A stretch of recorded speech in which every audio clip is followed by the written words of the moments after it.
দর্শক আসসালামু আলাইকুম। সুনানে ইবনে মাজার প্রথম খণ্ডে 26 নম্বর হাদিসটি ফোটাইতেছে।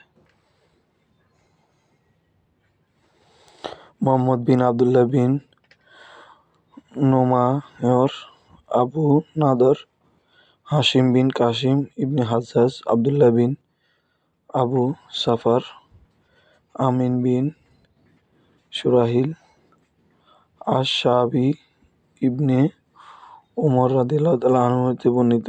আবদুল্লাহ বিন আবু সাফার বলেন, আমি আমির বিন সুরাহিল আশ-শা'বিকে বলতে শুনেছি,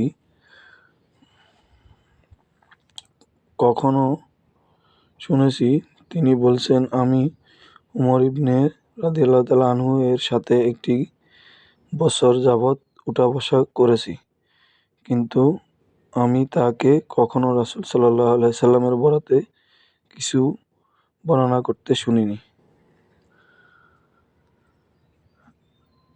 হাদিসটি তাহকিক সহিহ দারমি 272 নম্বর হাদিস রয়েছে দারমিতে।